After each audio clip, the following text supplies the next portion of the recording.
Well, good afternoon, Reno. Someone's followed me here. My name is David Bartnicki, Training Officer out of the Atlanta office, Region 4, and it is my pleasure this afternoon. We got some Region 4 folks, some Southeast. Yes, we are a loud, rambunctious group from the Southeast, but I am happy to always train in different areas of the country, so I've never been able to come out and train in Reno, so it's nice to see a lot of the schools out on this side of the country as well. For those just coming in, I think we have a few seats still left, so you know you made it, I guess, when they give you center stage. This is pretty nice. I think I could fit all of my state associations easily in this room. Today's topic is satisfactory academic progress, a very important topic, one near and dear to my heart, and one that I know, whether you like it or not, you deal with it quite a bit on your campuses. I'm here today to hopefully help walk through that process with you. We won't be taking questions during the actual presentation, but we'll leave some time at the end. We do have microphones placed in the aisles towards the front of the room. Feel free to come up and ask your questions at the end of the session once I'm done walking through the material. So when I think about SAP, as I work with institutions, I always include it as one of the big three: R2T4, verification, and SAP. I used to be a program reviewer. I won't tell you how long ago, but a few years ago. And that was one of the areas that we did focus on. And so it's important for our schools to understand that if you're going to properly administer Title IV programs, you have to ensure that you have an adequate SAP policy in place. Under 668.34, we specifically spell out the main criteria that you need to establish for your satisfactory academic progress. And it's a crucial policy for our students because we as taxpayers don't expect to be paying for students' education for the rest of their life. There is a finite point. And so the policy, the SAP policy, helps motivate, helps push our students to reach those academic goals. Right? And so we have to make sure that you put a policy in place that meets our standards and meets your criteria as well to help make sure that that student is progressing as they should so they can graduate in a timely fashion. But just like with anything with Title IV, we have to remember that there are compliance concerns, and a lot of the phone calls and emails I get are around some of those concerns, specifically around SAP. The number one issue that my region, Atlanta, is dealing with SAP is issues with appeals. Schools not having adequate SAP appeal procedures being developed, enforced properly, having concerns with that. And we'll talk a little bit about that later in the presentation. Sometimes policies are not adequately developed. They don't have all the components that they're supposed to have. Or you have the best policy in the world. It's color-coded, laminated, plays music when you open it. And yet you're not following your own policy. When we go in, we've already read your policy. If it's online, you've sent it to us. We've looked at it. We're going to come in with some expectations. And if that's not what's really happening, then we need to modify and update your policy. Right? Sometimes there's issues with certain components not being in alignment.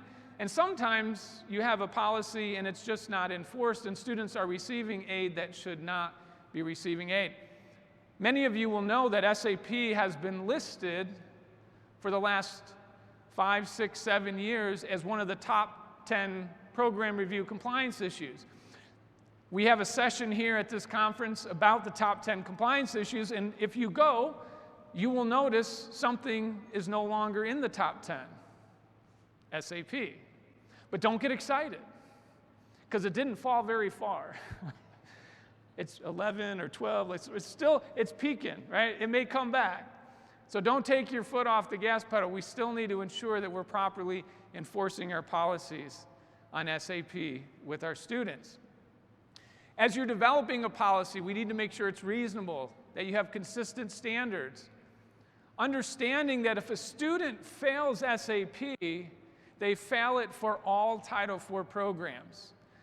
I have some schools that in the past they've said, well, yes, they failed SAP, so we didn't give them loans, but we still want to give them Pell. Right? It's an all or nothing. That's why it's so important. SAP impacts student eligibility. Who drives whether or not a student meets the criteria with SAP? The student, right? The student, even though they're going to tell you it's your fault because you're the bad guys in financial aid, the student has a direct responsibility with maintaining satisfactory academic progress. So your most important job is to make sure that your information is clear, concise, so that the student and the families will know, whether they read it or not, they will know what they need to be doing to maintain their Title IV eligibility. As we go through our rules, our regulations, our policy guidance, keep in mind that you, the schools, have a ton of flexibility. I always like to say, we give you the rules, we give you the outline, and you're going to fill in that outline. Now, some of you like that. Some of you like having flexibility, and some of you do not. Some of you want to be able to go back to your boss and say, well, David said, right? The government said this is what we have to do.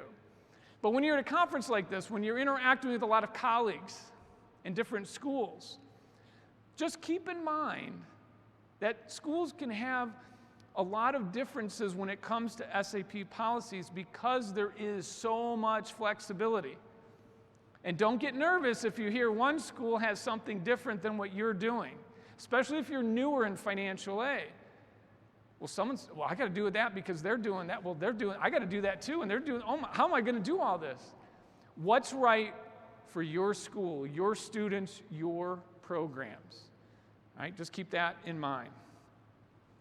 So you'll often hear the phrase, your SAP policy has to be as strict or stricter. What do we mean by that? We're specifically talking about the measurements, the qualitative, the pace, the quantitative. If you have other policies on campus for non-Title IV students, policies in general that affect all of your students, your SAP policies have to be as strict or stricter. So for instance, if your academic standards said every student at any time had to have a 2.0 GPA, but financial aid said under SAP, a first-year student only needs a 1.5, that's a disconnect. There's a policy on campus that says all students, even first year, must have a 2.0. Your policy in SAP is not as strict. Therefore, the school has to make a decision. Am I going to pull up my SAP standards to be as strict, or do we need to modify our academic side? We don't care what you do, but it has to meet our requirements. Again, you have some flexibilities, but we have to address that. We are not talking about the frequency. So another office may be checking certain standards every term, every payment period. Maybe SAP is only checked once a year. That's okay, because we're talking about the measurements when we talk about as strict or stricter. Can you have different SAP policies?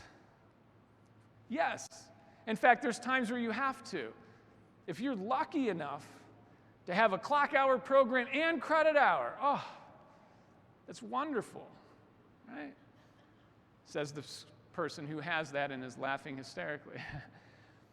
If you have that, by default, you're going to have two different policies because there's different measurements, different things you're looking at. But you have the ability to work with categories and groups of students and develop policies specific to that group. The most common one that I often see are students in different academic programs. If you're engineering, you're nursing, students have a GPA requirement of 3.0, and other programs have a GPA requirement of 2.5. Those are different standards, and that's okay. Just be consistent in your policies and that they're clearly separate so the students in those certain categories will know where to go, what their actual criteria is for them. It might be full-time versus part-time. It might be graduate versus undergraduate. Whatever your different policy is, remember that all students in that category are held to the same standards. All the same SAP standards still apply to each of those different categories. They just may have different measurements, etc. Within those categories, we still can't treat individual students differently. We can't treat athletes differently. We can't treat certain genders differently. Every student within that group is still treated the same. And one thing I do want to point out, and you'll see on various slides, some lettering referring to a Q&A.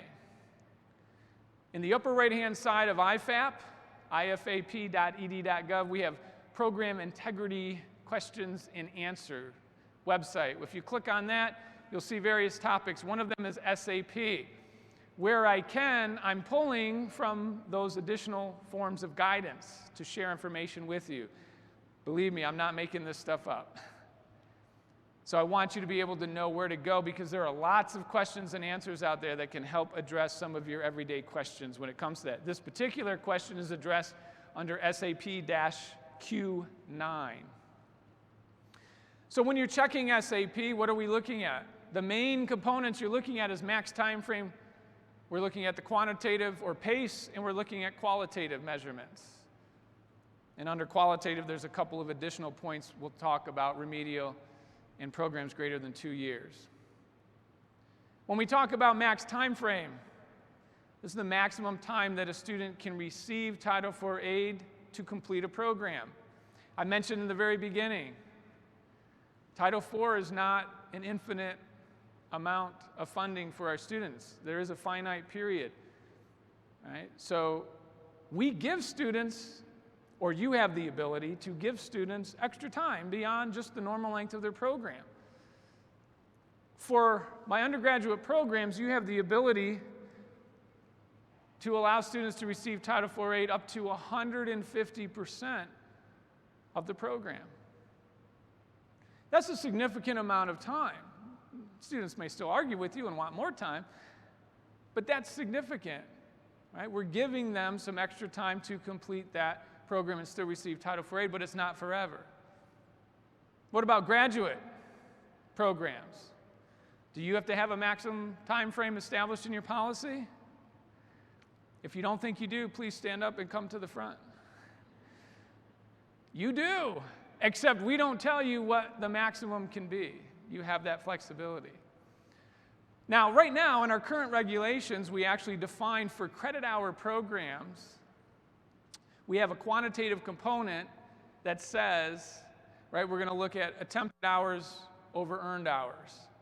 And max time frame has to be in alignment with PACE, or the quantitative measure. So currently, we tell schools that for your maximum time frame in a credit hour program, you must use credits, at least in part, to measure max time frame.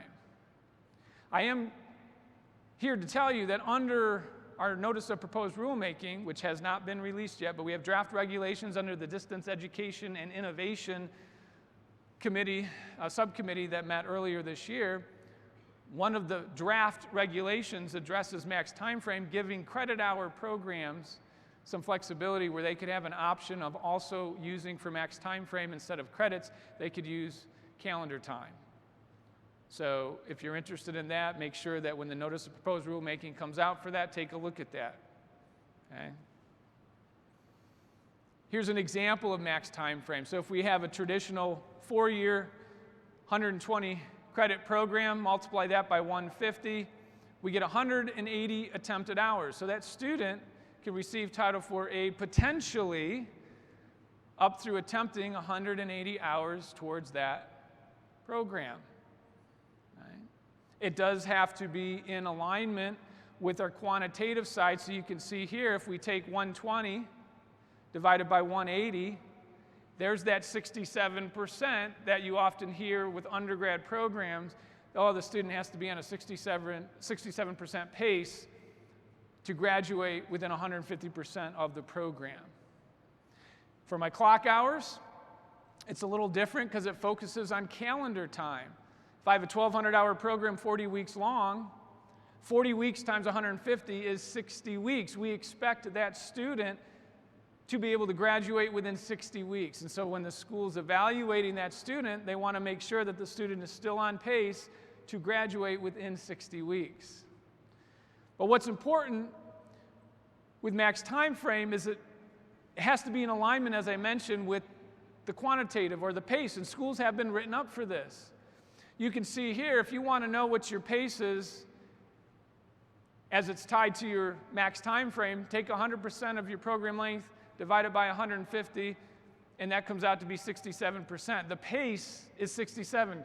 Cumulatively, if that student is earning 67% or more of his credits, he will graduate within 150% of his program. Can you be more restrictive than our maximum? Yes, you can. What if you wanted to have 118% maximum time frame? If you want to know what your pace should be, take 100%, divide it by 118, and you get 85% pace. Said another way, if you know you want an 85% pace, take 100%, divide it by 85, you get 118% max time frame. But it's real important that those are in alignment and support each other. Because the last thing you want to do is confuse a Fed. So if a program reviewer comes out to your school and they see 150% max time frame and an 85% pace, you've just blown our mind. Because we can't make it work. What do you mean? Oh my gosh. And now they're going to start questioning, well, what do you at the school want to do for your students? Do you want a max time frame out to 150, or do you want a pace of 85%? And whichever way you want to go, that's fine. Just take the other measurement and bring it in alignment. Can you change your policies? You can change them anytime you want to. Make sure it's clear when you change. I recommend putting dates, very clear. And when does it come into effect for your students? Sometimes you might grandfather students who have been there for a while under an old policy and develop a new policy, and for all students starting as of, just make it clear, because reviewers and auditors need to know which policy to apply to which students at which time. Right? That helps you, it helps us. Now, one last important thing to talk about max time frame is a student fails maximum time frame at the point where they can no longer graduate or complete the program within the maximum time frame. It is not at the point where they reach the maximum time frame. And I've preached this for the last couple of years, and I know we still have some schools that are confused with this or still are not fully understanding this. It's so important because reviewers are looking at this. Right? So here's an example. You have a student that's attempted 160 hours, and the max time frame is 180, and at that formal evaluation point, the school knows that the student has to earn 25 more hours to graduate. Last time I checked, 160 plus 25 exceeded 180. At that moment, right then, the student is failing SAP. Maximum time frame is a measurement you must check every time. Now, granted, early on in the program, it doesn't mean as much, right? They've got so much room, they're probably not going to bump up against it for a while. But it's still something to keep in your mind you've got to be checking, especially as you get closer and closer towards program completion. Because I've had a school, they called me up and they said, Dave, I'm in a quandary here. The student, max time frame is 180. He's attempted 178. He's taking 12 hours in this semester. Do I pay him just for 2 hours? So I can just pay him for the 180? Do I pay him for all 12? Because technically, he entered this semester before he hit 180. And they didn't like my answer. Because the answer was actually, not only is he failing max time frame at that point, he probably failed it several semesters before. So now well, I didn't. I'm a training officer, so I got to hand off that call, right? There's somebody else I want you to talk to. So it's important to understand at what point you're checking and what that means. Another key measurement is the quantitative or the pace. How is that student progressing towards program completion? It needs to be cumulative. It can be graduated or fixed. And you can be more restrictive than what our requirements are. SAP is always cumulative. And it's mostly program focused.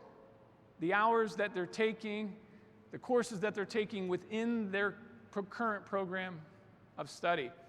But you could have a cumulative and a cumulative measurement as well as maybe a term or payment period measurement.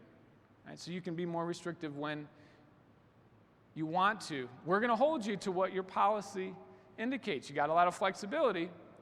Right? What do you want to do on your campus? Here you can see I mentioned in our reg specifically for credit hour, we say take the cumulative credit hours completed over the credit hours earned. Right? That's why our current rules was saying max time frame has to be tied to credit hours so that they can be in alignment. You can see for my clock hours, we're looking at calendar of time. So it's looking at hours, but it's also looking at weeks. Successfully completed clock hours over the scheduled and looking at the weeks it should have taken to complete those hours successfully and the weeks they actually attended. When you're reviewing your measurements, you may round if you choose to. So if your requirement for PACE was 67% and the student had 66.5 and your policy says you round, you are welcome to round. If you don't want to round, you do not have to, but let's be clear in your policy so there's no confusion between the feds and the school. I have schools that are very specific. You must get exactly this percentage. If they got 66.9, so sad, too bad. What's your policy? What do you want to do with your students? Here's an example of credit hour. At the end of the second semester, the student earned 16 while attempting 24. 16 divided by 24 is 67. Clock hours. 30 hours a week, the student is attending. 450 clock hour, 15-week payment period. The student actually earns 300 at the end of the 15 weeks. It should have taken him 10 weeks based on his schedule.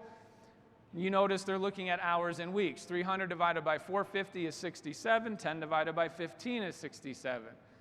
Right? So subtle differences. This is why I said in the very beginning, if you have both types of programs, clock hours and credit, at the very least you're going to have two different SAP policies because we're measuring two different things. And finally, qualitative, right? The grade-based measurement. How is that student mastering the content of their programs? We're going to measure standards against a norm. Typically, it's a GPA. Could be work projects, could be some other academic evaluation, but there has to be some evaluation at the qualitative stage. Again, cumulative. Again, it can be graduated or fixed. Compared to the quantitative, I tend to see GPA more likely to be graduated than the PACE. If schools choose to have graduated, that's fine. First year, second year, third year, etc., depending on your type of programs. And of course, you can be more restrictive. If you want to have a cumulative GPA and a semester GPA or a payment period GPA, you can do so. And some of you may say, why would a school want to be more restrictive? Some schools, I mean, think about it. I'm going along and I'm doing semester after semester, wonderful, 4.0, 4.0, 4.0. And then someone introduced beer to me or something else about college life, and all of a sudden, I went from a 4.0 to a 0, right? And cumulatively, there still might be meeting SAP, but your school might say, it doesn't matter if cumulatively you're meeting SAP. We never want to have a semester where you have 0. You can do that. You have that flexibility. Just make sure it's clear in your policy. Now, I mentioned under qualitative, there was a couple other things to take a look at. One is remedial. Don't forget in your policy, if you have students, and unfortunately we're seeing more and more of them having to take some remedial when they come to your schools, you have to address remedial in your SAP policy. Under Q&A SAP-Q3, under the Program Integrity Q&A, we specifically mention that remedial coursework must be addressed under your qualitative measurement, your GPA. Now, in a perfect world, you could just roll them right up into your overall GPA and they'd be factored in and everything's great. A lot of you, however, don't factor in remedial coursework for a variety of reasons in your normal school GPA. And you don't have to for our purposes. But if you don't, please make sure you have another way to measure remedial coursework based on the qualitative measurement. You might run a separate GPA. I've seen that. You might not even have letter grades for remedial. You might have pass-fail or something equivalent to that. So maybe you have to come up with some kind of percentage earned. Right? If I attempt so many remedial, I need to pass so many. But think about it. This is part of SAP, which means measurement. It means some people will pass and some people will fail. And so there's going to be criteria that you have to put in place. Are they meeting that criteria for remedial? You can also factor in remedial to your quantitative and your maximum time frame if you choose to. That is 100% up to your school. Okay, you have that flexibility. And then we also have one little regulation about SAP that's been around for a while that specifically addresses programs greater than 2 academic years. And it says if they're in a program greater than 2 academic years, at the end of the 2nd academic year, you need to check the qualitative measurement. That's all it says is the qualitative. And that student needs to have a 2.0, a C, or equivalent, or have the standard that's consistent with your requirements for graduation. And I want to point out that that last phrase about having a standard consistent for graduation does not mean they have to have the GPA that a graduate needs. It means that if you have a graduated GPA, for instance, whatever my grade level is at the moment you're checking, I have to meet the standard for that grade level because I'm still considered in good standing. All right, so just keep that in mind. We also defined what 2nd academic year means. Policy said it's 4 semesters, 6 quarters, or equivalent for non-term programs, regardless of the enrollment status for that student. So once they attend 4 semesters, we're checking. Now, my friends, if you're checking SAP at the end of each payment period or term, this is a moot point because you're always checking the qualitative at the end of every payment period or term. So you're covered. This really only affects the schools that check less frequently than every payment period. Because if you check annually, you may have a student who reaches the end of their 2nd academic year on an off payment period that you normally don't check. Then you've got to make sure that for those students, at the very least, you're checking qualitative. Remember, this is all just about qualitative, the GPA. Those were the 3 main components, but there's other components you have to address in your policy. How do you handle withdrawals, repetitions, incompletes, transfers? You get to tell us how they're handled in your policy. Right? You get to flex some financial aid muscles here. So, incompletes, a grade of I. How does that impact your SAP policy? How does that impact GPA? How do they impact PACE? I don't know. You have to tell us. Now, sometimes we go and we don't see it addressed in your policy. That's an issue. We'll tell you to address it. We're not going to tell you how to address it, but it needs to be included. Once an I or an incomplete is converted to an actual grade, when is it applied? Will you apply it at the next formal checkpoint, or do you retroactively apply it? Your choice. Your choice. Withdrawals. You can't just ignore W's. We're never going to count them.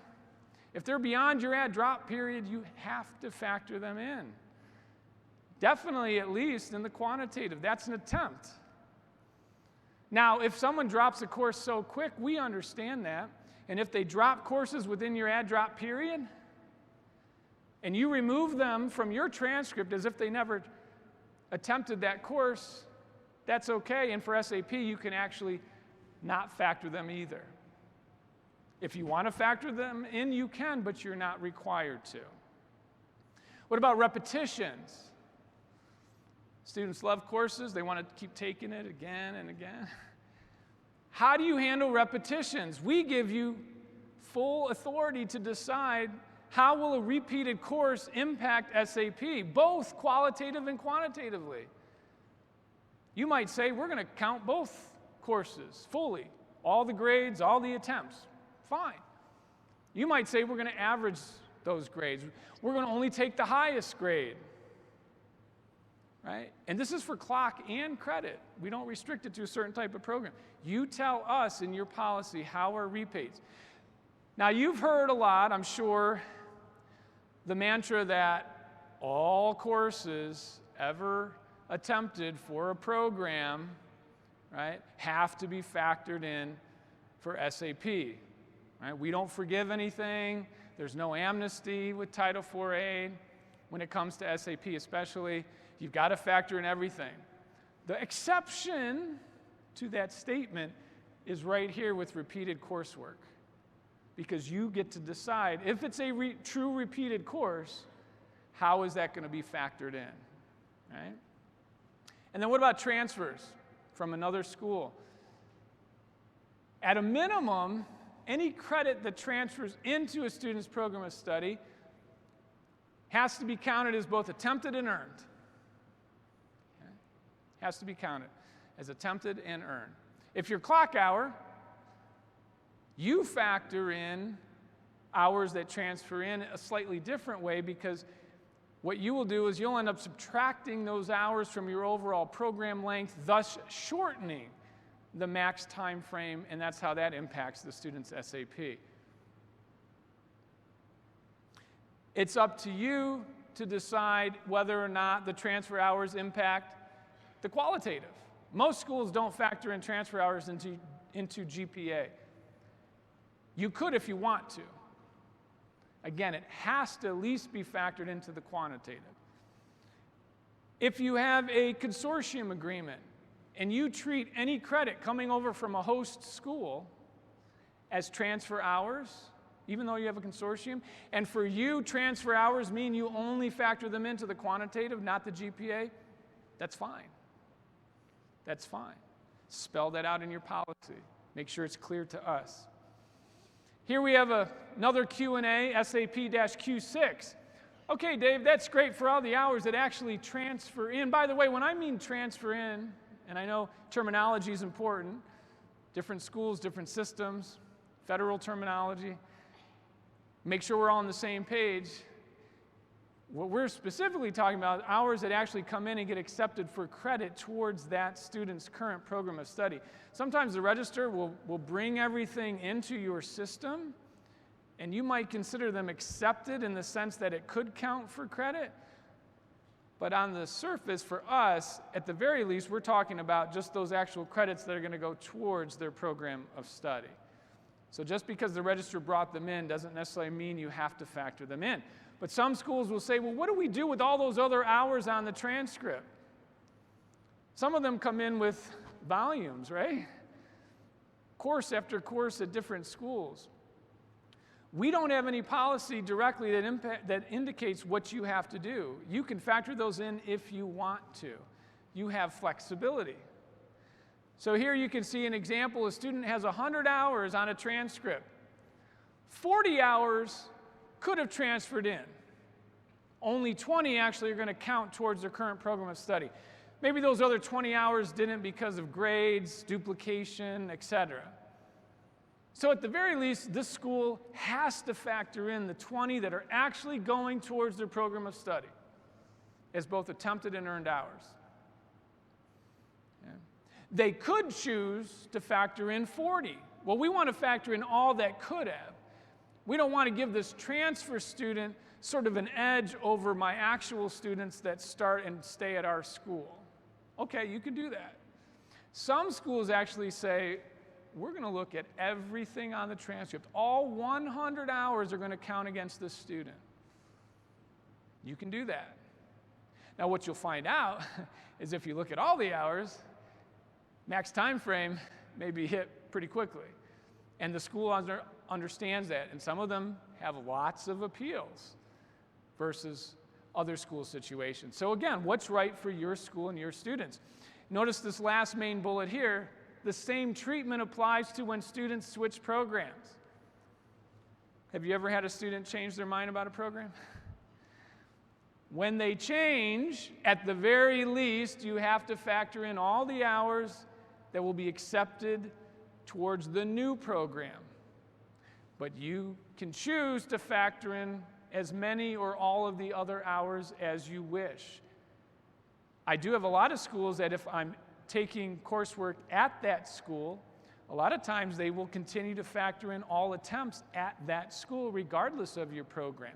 Sometimes schools like doing that because in part they feel it might help with student switching programs. Your call. What's your policy indicate? So when are you checking all these different measurements? For us, the formal checkpoint is at the end of a payment period. If you have a term, that means the end of your term. If you're non-term credit or clock hours, at the end of the payment period that we'll define in a second.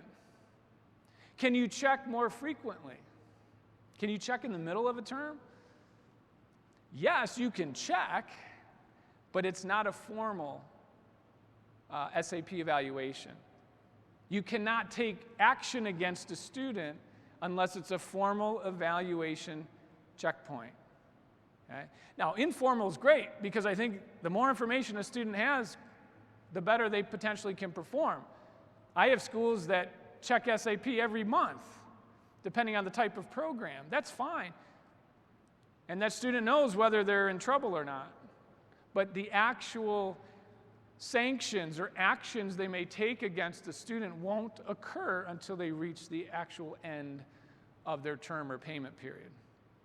For my clock hour schools, you get to decide when the end of your payment period is. Is it the end of your scheduled hours? Is it the end of attended hours? Or is it the end of the successfully completed hours within a Title IV payment period? Whichever one you choose, just be consistent for all students in your program. For more information on this process, you can take a look at SAP question R-Q9.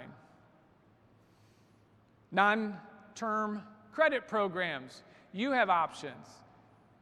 You would check at the end of a payment period, which is either at the point where they should have completed the credit hours in their payment period or at the point where they actually successfully completed those credit hours.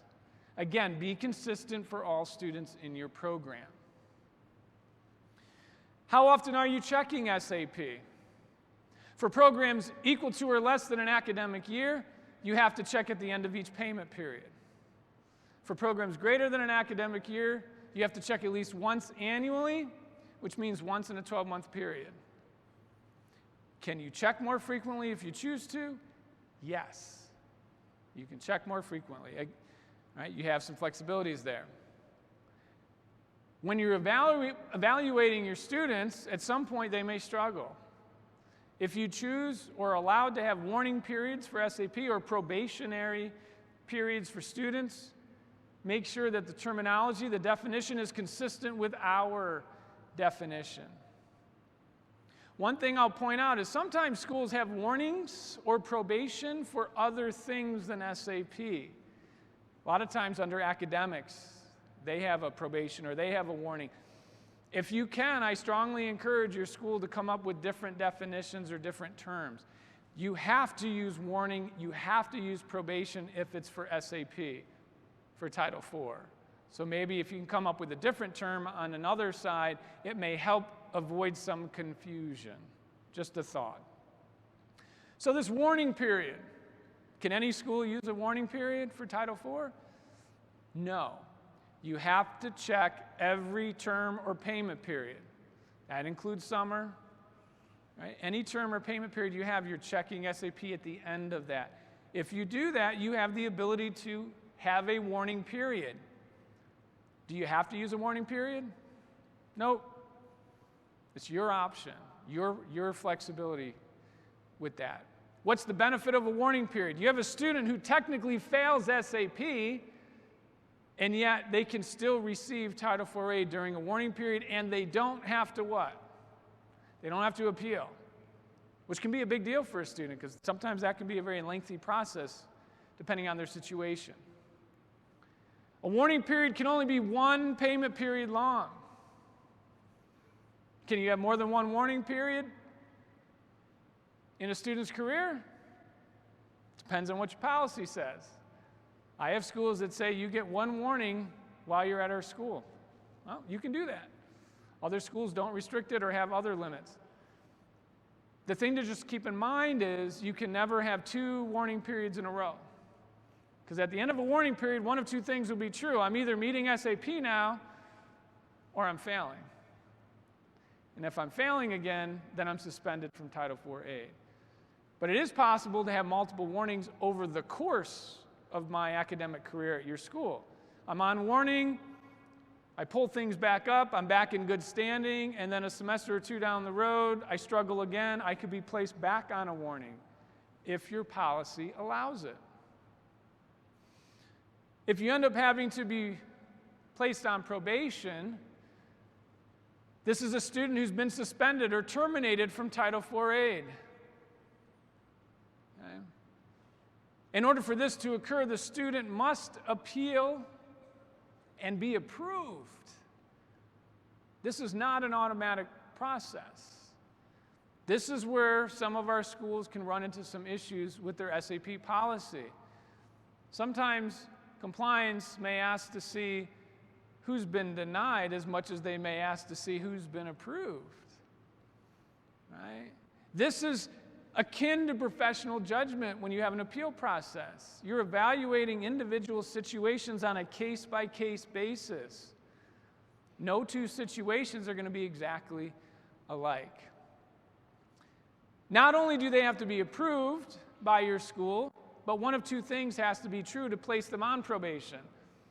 Either it's mathematically possible for them to reach the general SAP standards at the end of the probationary period, which can only be one payment period long, or you've put them on an academic plan that has an endpoint established in that plan. If you create academic plans, we don't dictate that plan. You have a lot of flexibility with how you create the plans for that student. And we don't dictate that. We don't tell you what office. I do hope it's not just financial aid. I know you wear lots of hats in financial aid. I hope your academics and other folks, advisors, will step in to help you because they know a lot more about what the student's doing academically than you should in financial aid. Here's a Q&A, ACP-Q4. Can an academic plan that you establish, can it go beyond the maximum time frame? Yes, it can. Because max time frame is just like any other measurement in your SAP policy. It is appealable if your policy allows it. So yes, I can go beyond that. You're going to set the standards of what I have to do in the plan. Remember, plans can be multiple payment periods. In fact, I would encourage that unless you know that the student needs very little to improve to get into good standing. Because if you set your academic plan to one term and they don't meet the general standards of SAP at the end of that term, they're done. That academic plan is over. What do they have to do to continue to receive Title IV-A at that point? They'd actually have to appeal again because they're not on a plan, it's over, and they're not meeting the general standards. One other tip for academic plans I'll point out is remember what an academic plan is designed to do. It's designed to bring up those measurements to the general standards. So for the most part, your academic standards under an academic plan should be more restrictive, should be higher than what your general standards are. Because you're trying to help push that student to the point where they're going to be meeting the general SAP standards. And I just stress that because I've seen some policies where the SAP general standard is 2.0. and you have a student who has a 1.5, and they're put on an academic plan, and the academic plan says, well, for this term, while you're on probation, under an academic plan, you simply have to get a GPA of 2.0 for that particular period. Well, they get a 2.0. They're meeting the academic plan standards, great. And if they do that payment period after payment period, they just get the minimum 2.0. Are they ever going to have a cumulative GPA of 2.0? They won't get there. Mathematically, it's not going to get them there. So just keep that in mind. You're trying to push them so that their overall cum will get to where it needs to be so that they eventually are meeting the SAP standards. Remember that an appeal is designed to help a student who technically is not eligible for Title IV aid. We're giving them a second chance if you approve it. The onus is on them. Did you put them in this position, or did they put themselves in this position? Again, you're going to get blamed, but I don't think you were the one who didn't wake them up to go to class or whatever the issue potentially is. So they have a lot of responsibility to continue to move forward and hopefully receive Title IV aid. They have to tell you why they failed, and they have to tell you what they're going to do now to succeed. Okay? So that's an important piece that you have to have in your appeal process. You design this appeal process. Do you even have to have probation? No. I have a few schools that don't. But if you choose to have it, you've got to have this spelled out in the process. Make sure it's clear so they know what they have to provide to you. We don't dictate who reviews appeals. Is anybody here the SAP committee by themselves? It's me, myself, and I. Yeah, some of you. All right? That's okay. Some of you may wish that it wasn't just you. Right? A lot of schools have committees, right? Share the pain. Right? We don't dictate what that looks like. Some of you may have two tiers, a first level and a second level. I hope and encourage financial aid to be involved in this process. I had a school where they had a committee and financial aid wasn't on it at all. You guys at least understand the process and the intent of the regs, and I hope that at least you're in some role that you can help the folks understand what this process is. Right? Because we're continuing to give someone taxpayer dollars, we want to make sure that they're adhering to the rules and the criteria as we've established them.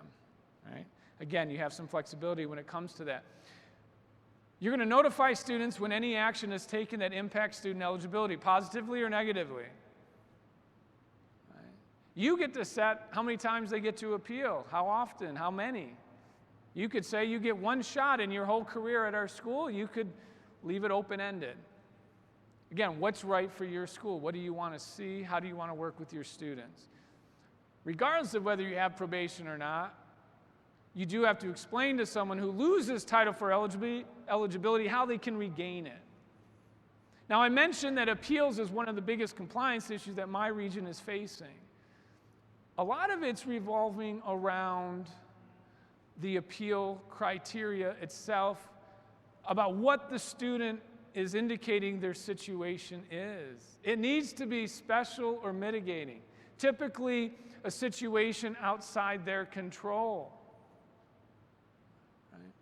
So we've had a school, a lot of you will have appeal forms, electronic hard copy, and in this one form we saw they actually listed as one of their criteria immature. Are you kidding me? I have 2 college kids now, and 1 in high school, all boys, all teenagers. They're all immature, right? How do you fix immaturity when it comes to something like this? What are they going to tell you they're going to do to succeed? I promise I will be less immature, right? So sometimes there's an issue or a reason that on the surface may not appear to rise to the level to approve it. Divorce. Someone checks a box. My parents got divorced. If that's all they give you, I'm sorry, but that's not unusual, especially in this country. In fact, some divorces, it may have benefited the student in that situation. So what we need to do in your office is, if you want to work with the student, to see if there's something we need to dig deeper. Well, what did this situation potentially cause you to get to where you are today? Well, my father struggled, my mother struggled, rehab, drinking, I struggled, I'm seeing a counselor, I've got it, whatever. So I'm not saying some of these situations can't lead to that, but you may have to go a little bit deeper to work with it. One other common area that some of the schools have been written up for has been the notion of just changing programs, right? They're failing time frame because they changed programs. All that was presented to the reviewer was documentation saying, well, the student changed their program. My friends, that is not unusual by any means. What makes that student's situation unique that we would approve an appeal for a student who simply changed their program? Why did they change their programs? Now we're starting to get to some of the meat of what we need to look at. Was it just because I don't know and I just want to stay in school forever? Or is it because, well, I was going to pursue this career, but then the company I was going to potentially have a job with folded, moved away, so then I had to change direction, and now I'm over here. Okay, maybe there's some legitimate reasons and you can get there, so just think about that. I want to tell you that this past year I saw the largest liability I've ever seen for SAP in my region, and most of it was due to appeals. $6 million, and it was paid back by the school in full. Another one a couple years ago, actually the school was happy it was only $2.5 million because they thought it was going to be $4 million. You had a bad day when that's a good liability, right?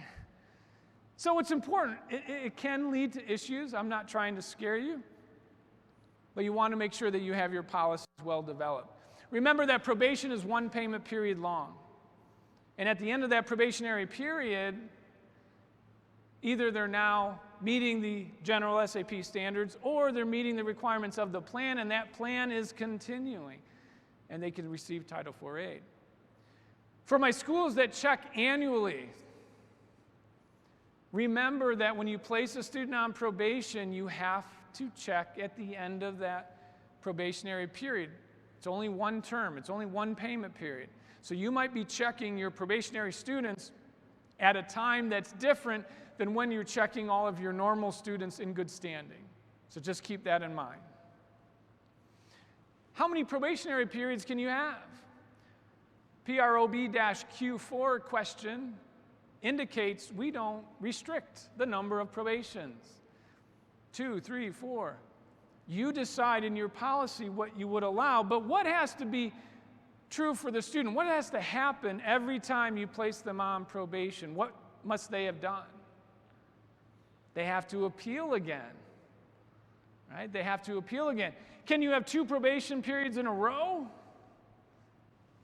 We don't care. We don't restrict that. But I'll tell you what, the first time they're on probation, they told you what they were going to do to succeed.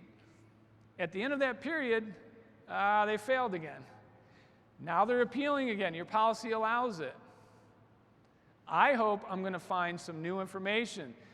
A new situation has come up, because if they tell me the exact same thing that they did the prior period, I wouldn't approve it, because we already know that's not going to work. They failed. So keep that in mind. You can have multiple periods, but every time that you place them on probation, they have to appeal and be approved. And here's just a couple of additional guidance points to share with you about SAP. What happens if you have that studious student? I had enough with one program, but you have some very smart students out there, and they're not challenged enough in one program, so they decide to take 2 complete separate programs. How would you handle SAP for 2 distinct programs? Policy has said, treat SAP separately. They're 2 separate programs. They all have separate max timeframes. They have separate qualitative. They potentially have separate quantitative progression through them, right? So keep that in mind. What about a student for prior periods? The first 3 payment periods, they were not receiving Title IV aid. Each of those periods, they were failing miserably. Had they been on SAP, with Title IV aid, they would have been failing SAP each of those first 3 terms, but they weren't getting Title IV aid, so it didn't really matter from a Title IV perspective. But by the 4th term, they found something called the FSA form. They finally read what you were sharing with them, right? And they applied. And now they're coming to you saying, hey, I want Title IV aid. This particular school checks SAP at the end of every term, and they have a warning period. So the question we have to you is, does that student who now comes to you in the 4th term, do they still have a warning period or not? And the answer is no. That's already been used up. It was used up after the 1st term when they failed your standards. This reminds you that even if I don't receive Title IV aid, prior periods impact student eligibility under the SAP. Now some of you will say, but Dave, we didn't tell them that they were in warning. We don't have a requirement that says you have to tell a non-Title IV student that they're using up their warning period. You can if you want to. We're not going to require that. All right? So just keep that in mind. We also talk about academic plans having an endpoint. We would like that to be a date if possible, something very specific and defined. You do have to have a defined endpoint. You cannot just have an open-ended academic plan. Right? If you can't have a date, maybe you're going to say by the end of the 2nd term or the end of the 3rd payment period. This is where working with advising and academics can really help, right? Because it may take a couple payment periods to get them where they need to be. Right? Can you in your academic plan add additional restrictions? Can you have additional requirements? In this question, could a school actually require a student on probation who's on an academic plan to attend a 5-hour student success workshop, talking about literacy and financial aid and job skills, etc.? Yes, you could, because we're silent in what you're going to have in your academic plan.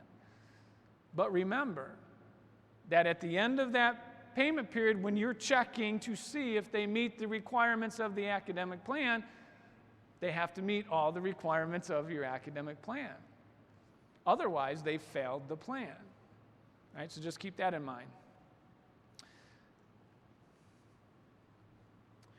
What happens if at the end of an academic plan, remember we talked about having those standards set typically higher than your general standards because you're trying to pull that student up to those general standards? Well, what happens if at the end of at a payment period where you're checking against their academic plan, they fail the academic plan measurements, but they now meet the general SAP standards?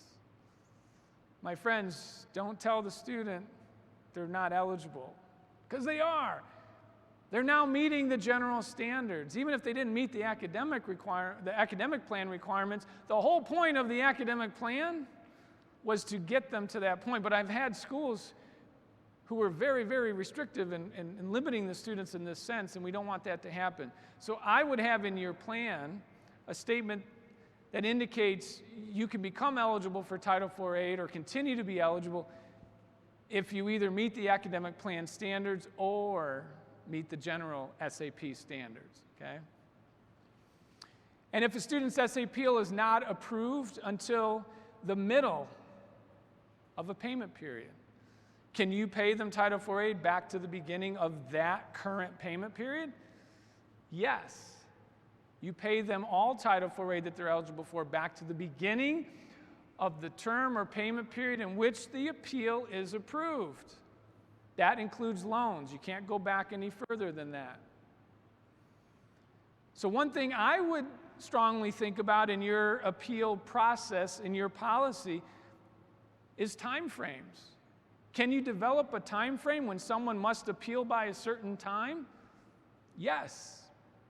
You can set time restrictions, time frames, because you don't even have to have a probation process. But sometimes that may help because maybe we can push our students so that they're giving you the information in a timely fashion so that you can still potentially get them aid for the term or payment period they're appealing. If you don't really have time restrictions, and you get the information, and when your school actually approves the appeal, it's after the prior payment period has been completed. They are not eligible for any Title IV aid in that prior payment period. They would now become eligible for the upcoming payment period. So timing can be real important.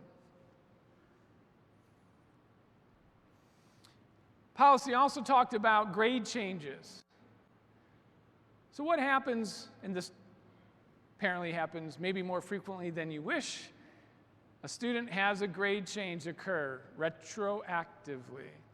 Do you have to now recalculate SAP because of grade changes? Boy, that could be pretty messy.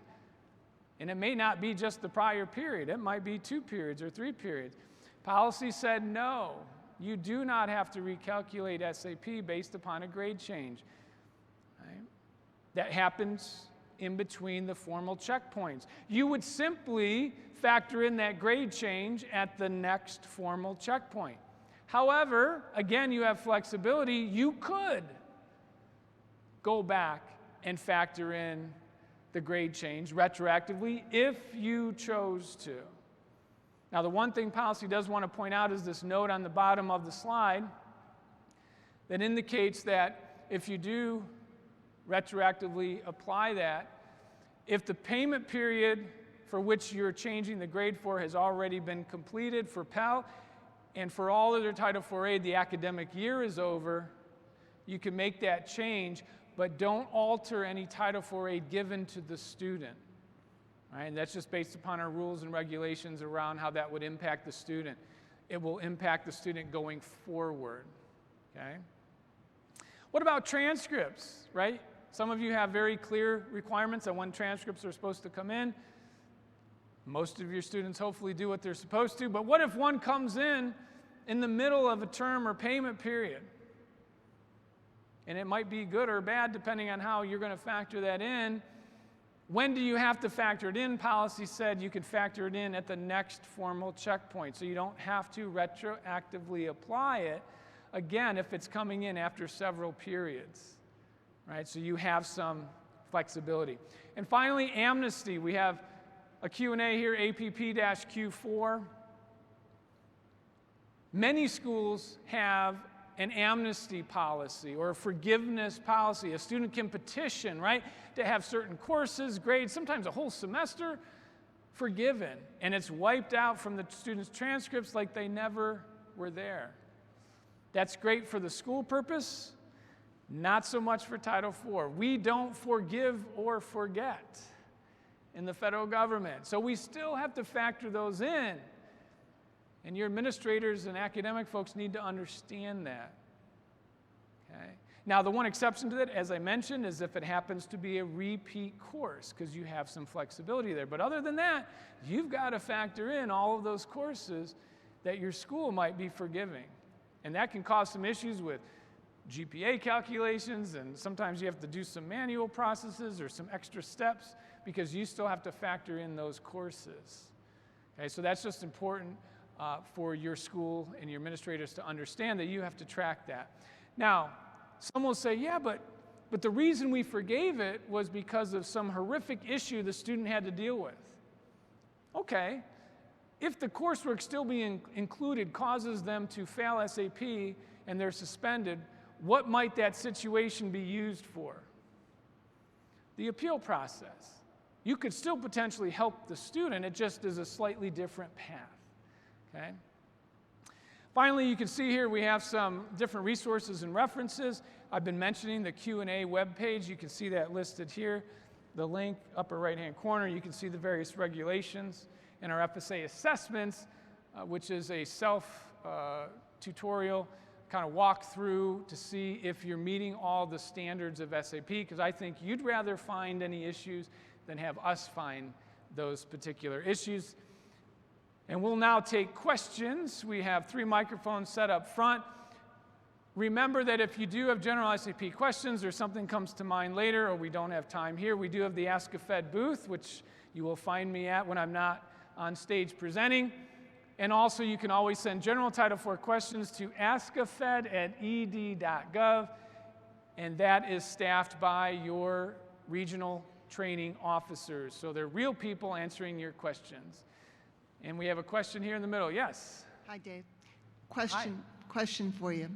What do you do if students on disability or is working with disability services and they're on a special plan and they have an IEP, and every semester they get caught up into that standards of progress, and most of them, I work at a community college, and most of them do take more than the 3 years to get through because we lower their coursework. What would you do, as long as you've got information from disability services term by term and how they're working with them and their educational plan, they're following their plan, would you then proceed longer than your 150%, knowing they're under this circumstance? So when you have students with disabilities, and this happens a bit, there is no special exception or allowance for someone who simply has some kind of disability. They still have to meet the general standards of SAP.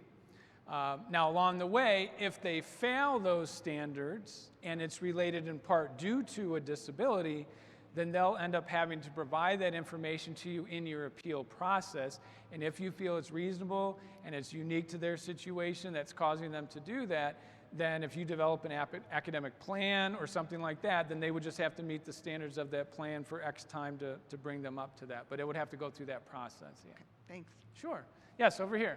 Hi there. I have a follow-up question regarding students in multiple programs. Okay. So understanding that students would then have separate standards for each program. So if I had a student who was in 2 programs, for example, a medical school program as well as a master's in public health, I would have 6 standards for them. Because the medical program wasn't challenging enough, right? Right, yeah. I would have 1 single SAP status, or would I have 2 SAP statuses for each program, 1 for each program?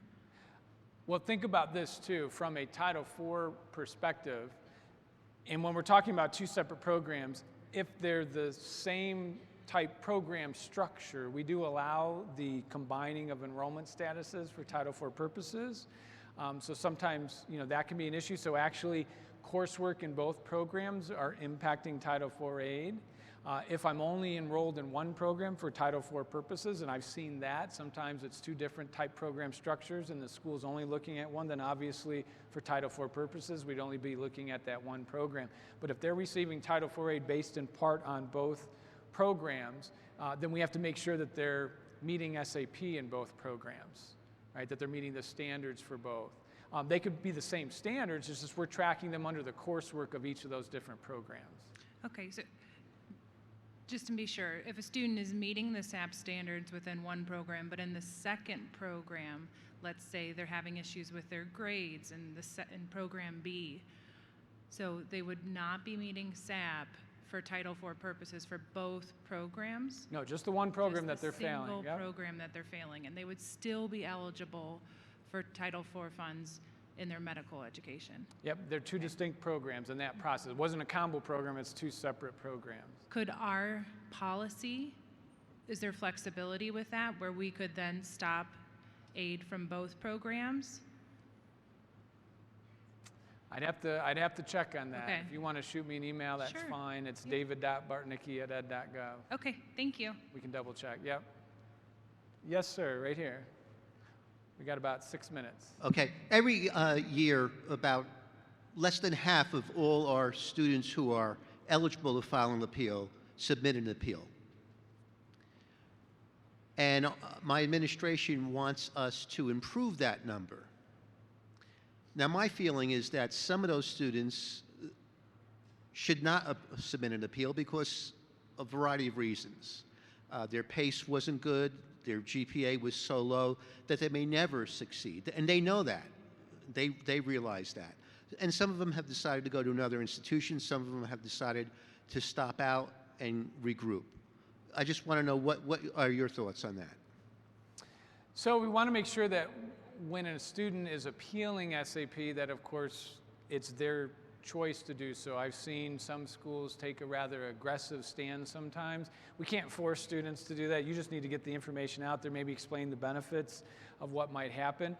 But I also understand that when you're educating and explaining that information to your students, you want to be as realistic as possible. And financial aid is very realistic at times because it can be a lot of work potentially to walk through that. So we don't want to necessarily discourage the students, but I think you can be as clear as you can as far as what you're looking for, the types of standards, the type of information. As I said, schools have run afoul of some issues because it's been too easy. It's been rubber stamped, right? And you know, though your administrators may not, that this is a very individual process and you really have to be careful in looking at the situation. So I think just educating those students and giving them the information and letting them do that on their own is probably the best course, yeah.